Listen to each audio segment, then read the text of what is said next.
রাগের পর ভালোবাসার সাইকোলজি নির্মিত ৩টি বিষয় উল্লেখ করছি। ভিডিওটি স্কিপ না করে শেষ পর্যন্ত দেখুন। নাম্বার 1, যে সম্পর্ক ঝগড়ার পরও জোড়া লাগে সেটাই শক্তিশালী হয়। নাম্বার 2, রাগের পর কেউ যদি ফিরে আসে বুঝবেন সে চলে যেতে চায়নি কখনোই। নাম্বার 3, ঝগড়ার সময় বলা কথা নয়, রাগ কেটে গেলে যাওয়ার পর তার আচরণটাই সত্যি। তুমি দেরিতে সফল হলো ভয় পেও না, তাকদির কখনো তাড়াহুড়ো করে না, যা আসবে ঠিক সময় আসবে, তুমি শুধু দোয়া আর চেষ্টা চালিয়ে যাও। একটা জিনিসের লজ্জা পেও না।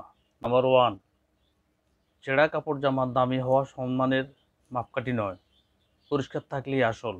নাম্বার 2, দরিদ্র বন্ধুর বন্ধুত্ব টাকার হিসাব দেখে নয়, ভালোবাসা বিশ্বাসে টিকে থাকে।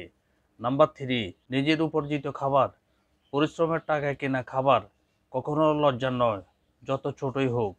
নাম্বার 4, নিজের কাজ পেশা, হালাল রোজগার বা সৎ কাজ, যে কোনো কাজে সম্মানজনক, সেটা ছোট বা বড় হোক।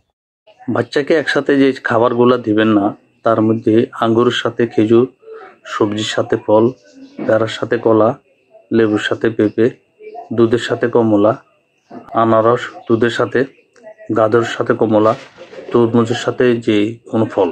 কেউ জাদু টোনা করলে কিভাবে নষ্ট করবেন? নাম্বার 1, প্রথমে জমজমে পানি নেবেন। নাম্বার 2, 100 বার আয়াতুল কুরসি পড়বেন। নাম্বার 3, দুরূদ ইব্রাহিম 100 বার।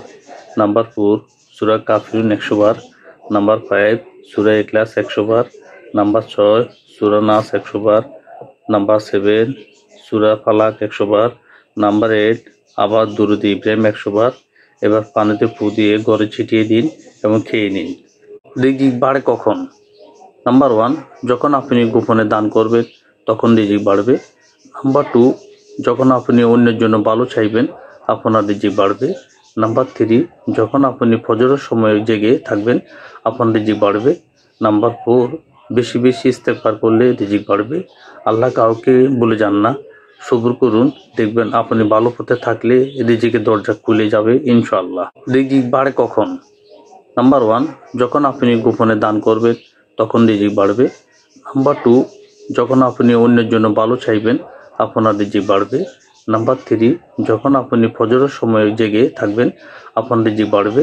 নাম্বার 4, বেশি বেশি ইস্তেগফার করলে রিজিক বাড়বে। আল্লাহ কাউকে বলে যান না, সবুর করুন, দেখবেন আপনি ভালো পথে থাকলে রিজিকের দরজা খুলে যাবে ইনশাআল্লাহ। আজও মানুষ চিনতে পারলাম না, কে একজন ভালো আচরণ করলে বিশ্বাস করে ফেলি। 3 দিন না খেয়ে থাকুন, সমাজ আপনাকে দেখবে না। সমাজে একটা অন্যায় করে দেখুন, পুরো সমাজ আপনাকে নিয়ে বিচারে বসবে। তাই সমাজের কথা নয়, নিজের আত্মবিশ্বাস নিয়ে চলুন। সবাই বলে ধরে রাখতে জানলে কখনো হারায় না, আমি বলি থাকার ইচ্ছা না থাকলে কখনো ধরে রাখা যায় না।